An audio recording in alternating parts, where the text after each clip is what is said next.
It's a city that, against all the odds, has managed to rise from the dead. In the last months of World War II, Dresden was one of the few major urban centers in Germany untouched by Allied bombs, a medieval town replete with stunning Baroque architecture that had somehow survived the war unscathed.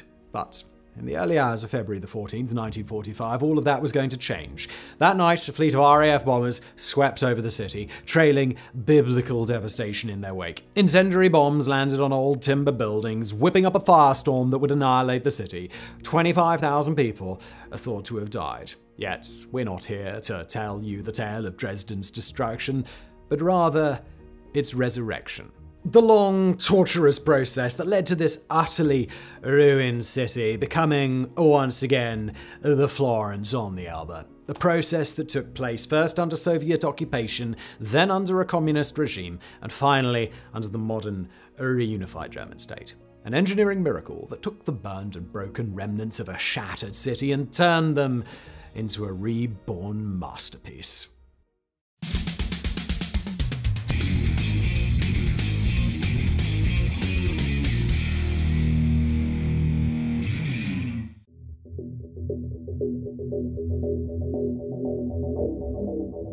Right up until Valentine's Day 1945, the one thing most people knew about Dresden was that it was knockout gorgeous. Just take a look at some of the old paintings that have survived. Founded in the Middle Ages, Dresden really began to flourish under Augustus the Strong, a guy who combined being the local Elector of Saxony with his dual role as King of Poland and Grand Duke of Lithuania. More importantly for our story, though, Augustus was also someone who was seriously into art and grandiose architecture. It was under his watch that Dresden transformed into a visual masterpiece. This was the era in which the city amassed world-beating collections of porcelain, art, jewelry, and scientific instruments. An era in which great palaces and stunning Frauenkirchen were built. Although Augustus would go off to the Great Saxony in the sky in 1733, the building work he started survived his death. Across the 18th and 19th centuries, Dresden grew ever grander, ever more spectacular, ever more important in the history of German art and architecture. By the dawn of the 20th century, the city had enchanted so many visitors that it was known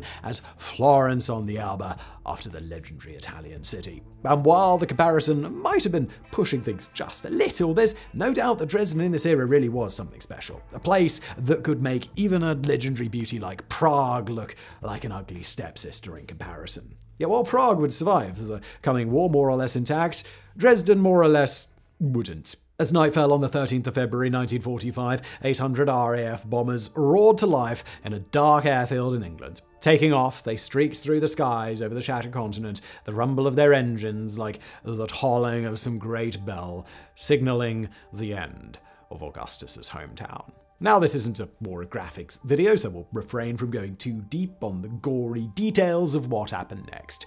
The short version is that, a little before midnight, the first explosives fell on Dresden, scattering timber and debris. But it was what came in the early hours of February the 14th that was going to seal the city's fate. In two waves, the British dropped 200,000 incendiaries onto the sleeping city. This ignited a firestorm which swept through the Florence on the Elbe, devouring buildings, devouring people. The flames grew so great that they sucked all the oxygen out of the air, generating hurricane-force winds. Over 800 kilometers or 500 miles away, incoming British bombers could already see the flames on the horizon. That night, 25,000 people lost their lives, but it was the scale of physical destruction that really shocked survivors. From almost no damage over 6 years of war, Dresden had suddenly lost 78,000 buildings. The great 19th century Semper Opera House was gone, leaving only ashes. The main art gallery had been reduced to a mere broken shell. Most darkly impressive of all, though, was the freight of the Frauenkirche. Built back in the 18th century, the Lutheran church was famous for its 12,000-ton sandstone dome supported on 8 slender pillars. So sturdy was it that the church accidentally survived the initial bombing. It even managed to stand for an additional 2 days as the firestorm engulfed the city, seemingly protected by God. But by the end of the second day, the constant 1,000 Celsius heat had grown too much even for this masterpiece. With an apocalyptic crack, the heat caused the pillars holding the dome up to explode. As they did so, the walls shattered, and then 12,000 tons of sandstone fell silently to earth. A silence that ended half a second later with an almighty crash. The Frauenkirche was no more. Dresden was no more. At that moment, anyone who saw the ruins would have assumed that this was it. Armageddon, a final chapter from which nothing could ever return. Certainly, it was the impression that a 22-year-old American POW who witnessed the aftermath got. A GI who'd survived the firebombing only because he and his fellow prisoners had been locked in a meat storage facility far below the earth, a facility with the now infamous name of Slaughterhouse 5. Writing much later, Kurt Vonnegut would describe Dresden after the bombing as looking like the surface of the moon, a place utterly devoid of life. But while Dresden may have lain in ruins, it was far from dead. Although it would take many decades, the city of Augustus the Strong would miraculously, painfully, be brought back to life.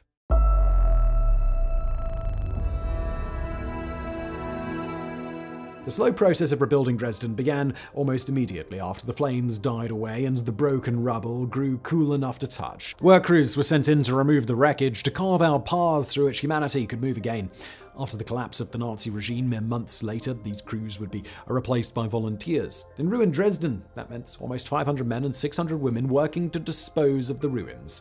But the clear-up wasn't the only thing that started after the last bomb fell. There was also the propaganda game. In the last months of his life, Joseph Goebbels seized on the firebombing of Dresden as a war crime that made the Allies no better than the Nazis. In this, he was helped by a wildly inflated death count that pegged the number of victims at 250,000, 10 times the modern agreed total. There was also a fierce debate about whether or not Dresden constituted a legitimate target. Now, without getting too deep into thorny moral questions, we'll just say here that it's untrue that the city had no military value. It was an important transport hub, and it housed factories that made items that were helping to fuel Hitler's war machine. On the other hand, it's also true that, by this point in the war, Germany was clearly destined to lose no matter what happened, and there's not much evidence incinerating Dresden helped hasten that loss. With that tricky ethical bit sort of brushed aside, let's get back to today's narrative. The end of the war saw the Red Army reach Dresden first, bringing the shattered city within the Soviet sphere of influence. Within 4 years, that influence had been made official. Communist East Germany was proclaimed a state on the 7th of October 1949, leaving Dresden some 200 kilometers behind the Iron Curtain that was now falling across Europe. Luckily, the new socialist regime had big plans for reconstructing Florence on the Elbe. Less luckily, they weren't even close to having the means to do it. The reconstruction plan started off with an aura of post-war euphoria. In 1946, a competition was held to redesign the destroyed center with an emphasis on restoring what had been lost. Within no time at all, though, that euphoria had started to ebb away. In its place came the cold realization that there simply wasn't enough money to restore Dresden to its former glory. So, instead of rebuilding, the authorities decided to turn this wasteland into a new socialist paradise. Now, if you ever lived in a former communist state, you'll probably have a pretty good idea of what this paradise looked like. Under its new rulers, Dresden became just another identikit town of wide boulevards and 6-story apartment blocks. When Kurt Vonnegut visited in 1967, he wrote that it looked a lot like Dayton, Ohio. More open spaces than Dayton has. Which, as no offense to Dayton, should give you a fairly good idea of just how little of the beautiful old city had been reconstructed. Still, the GDR authorities weren't totally broke. They did fund some restorations, including the art gallery and the Semper Opera House. But most of the city centre was simply swept away, and the bits that stayed were never fixed. The blackened ruins of the Frauenkirche, for example, were allowed to remain standing, the intention for them to be a memorial and an anti-war monument. Unofficially, they were also a highly visible boost to communist ideology. The GDR wanted to remind its citizens what British bombers had done to Dresden, a war crime committed by a bourgeois imperialist country that was now an enemy. How little any of them could have realized that this bourgeois nation would soon be helping them rebuild their city.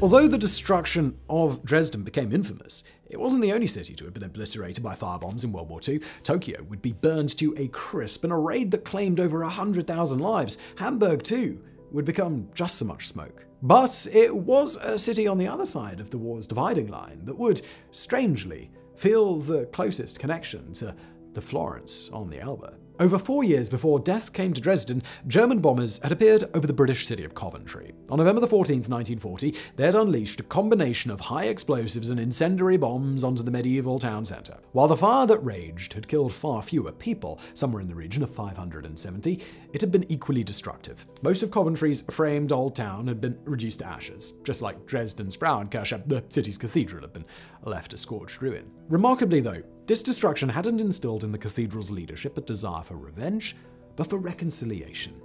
It started almost the moment the air raid was over, when the senior priest, Richard Howard, took a soot-blackened timber from the old roof and used it to scrawl the words, "Father, forgive," over the damaged altar.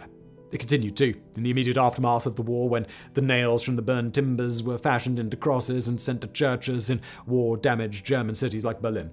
But the most visible form of forgiveness would be the Twinning Project. As citizens of a city that had suffered the full horrors of war, the leaders of Coventry were determined to join forces with those who had endured similar destruction.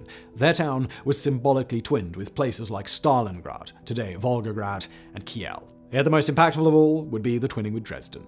That's because in 1958, that twinning would lead to the new senior priest of Coventry Cathedral, Provost Williams, traveling to the GDR and witnessing the still-ruined city. In particular, he'd be shocked by the state of the Deaconess's Hospital, still mostly a blasted shell. So shocked that when he returned to Britain, the priest would begin a fundraising appeal. With help from the BBC and the rabbi Lionel Blue, Williams raised enough money by 1965 to fund a rebuilding of the hospital, a rebuilding 29 citizens of Coventry traveled to Dresden to take part in. It was a small gesture, a tiny flicker of humanity, set against the inferno of war. But it also showed that collaboration was possible, that wartime enemies could work together to rebuild and help their people to heal. It would take another 30-odd years, but when the time came, it would be another gesture, just like this, that would return Dresden's greatest ruin from the ashes.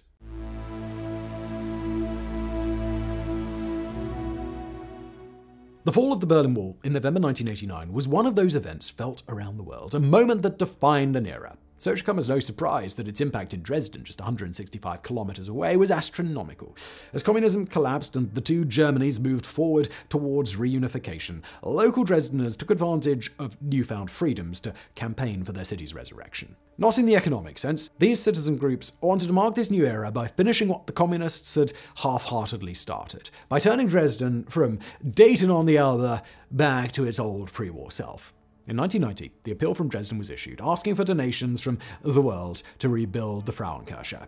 Incredibly, it would be the nations that had done the most to destroy it that would help the most in its reconstruction. In Britain, word of the appeal eventually reached Dr. Alan Russell, the man who had found the Dresden Trust. A quiet, law-abiding man of 59, Russell had transformed in the early 1990s into a one-man protest band. So disgusted was he at London putting up a statue of Arthur Bomber Harris, the mastermind of the Dresden air raid. It was through such protests that Russell became aware of the appeal. It seemed to him the perfect way to atone for Britain's role in the firestorm, so he founded the Dresden Trust to help raise funds. Ultimately, it scraped together over £1 million for the Frauenkirche's reconstruction. And nor was Dr. Russell the only one. Up in Coventry, the local council and cathedral both led appeals to rebuild the shattered city. Over in America, the Friends of Dresden would hold huge fundraising galas. All in all, this mid-sized Saxon city would receive nearly $200 million for rebuilding, half of which came in the form of donations. And with money like that, there was no need for the reconstruction to just focus on the Frauenkirche. More of the long-lost historical center could be resurrected. But only after a whole lot of work. The project began in 1993 with the removal of the Frauenkirche's ruins. Despite the rubble pile being over 13 meters tall and containing over 22,000 cubic meters of stone, each piece had to be identified and catalogued. That meant hundreds of engineers, architects, and art historians all working around the clock for 18 months just to clear up the place. But this wasn't masochism on the part of the project managers. No.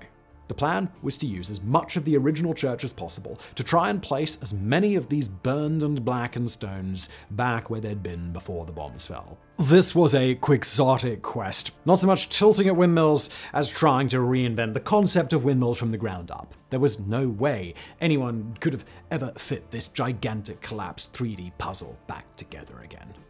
Still, the engineers tried, so 40% of the original building would ultimately make its way into the new Frauenkirche, most more or less in its original place. The usable stones they couldn't identify were assigned random places in the structure by a computer program. If you visit today, you can clearly see them, darkened blocks standing out against the bright new sandstone, a constant reminder of the church's tragic past. A reminder, too, of the insane effort that went into bringing this one building back to life.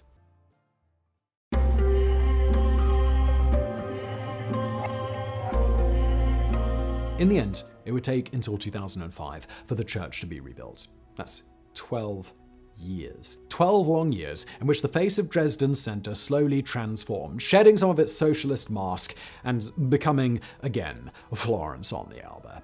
At the same time the Frauenkirche was rising again over the city's rooftops, other parts of the center were being brought into the project. Prime Minister of Saxony, Kurt Beidenkopf, had decided the town's future lay in an architectural return to the past, and so the great sweeping socialist plazas and boulevards would get their own makeover. A makeover that would eventually erase the Dresden of the GDR years. Well, part of it at least. As with the reconstruction of Warsaw's Old Town, there were limits to the project. Only a small fraction of the very center could realistically be recreated. But what a recreation it would be. By 2001, the Frauenkirche had reached a height of 28 meters, over 90 feet. Work began on the 13,000-ton sandstone dome using the original architectural plans from 1736. A mere 2 years later, it was complete. That same year, 2003, the bells were rung again in the church for the first time since 1945. Finally, in 2005, with work almost completed, the city added the pièce de résistance, the metaphorical cherry atop this giant church-shaped cake. Attached to the cupola at the very top of the rebuilt Frauenkirche, the golden orb and cross was more than just a fancy decoration. It was a symbol. Commissioned with British money and made by a goldsmith from London, the orb and cross were intended as an icon of reconciliation. One of the craftsmen who worked on it, Alan Smith, was even the son of an RAF pilot who'd taken part in the raid on Dresden. In the fall of 2005, it was hoisted atop the church before a mixed crowd of Germans and visitors from England. At the moment it was fixed into place, it was like the earth had exhaled, like the ghosts of previous generations had finally been put to rest. Today, the reconstruction work on Dresden's historic center is still ongoing. The Royal Palace is scheduled to be finished in the next year or two, and who knows what'll come after that. To be sure, it's not all been smooth sailing. Since the fall of the GDR, neo-Nazis have rallied around the destruction of Dresden as a way of proving that Germans were the war's real victims, as if the city's destruction, no matter how horrific, could somehow negate the 6 million lives that vanished in the Holocaust. To that end, the rebuilt Old Town has had a galvanizing effect. Every year, neo-Nazi groups stage marches through the city center on the anniversary of the bombing, playing Wagner and generally acting like fascist dickheads. In 2022, nearly 800 attended. Yet for the most part, the second life of Dresden has had a more positive effect. Germany's relationship with its Nazi past remains incredibly complex, with so much guilt about the atrocities committed against Jews, Poles, Roma, Slavs, gay people, and many more. It can be hard for Germans to mourn their own war dead. In a way, Dresden's rebuilding has given a minor outlet for that, a way of acknowledging that while Germany may have been the aggressor, we shouldn't forget the civilians who died here. The 25,000 ordinary people who went up in smoke alongside their city. Right in the old market square, in the reconstructed Old Town, there's a small plaque that perhaps sums up this dual heritage best. It reads, "After the air attack on Dresden on February the 13th to the 14th, 1945, the corpses of 6,865 people were burned on this spot." After that comes a simple, haunting statement. We brought the war to the world, and ultimately, it came home to us.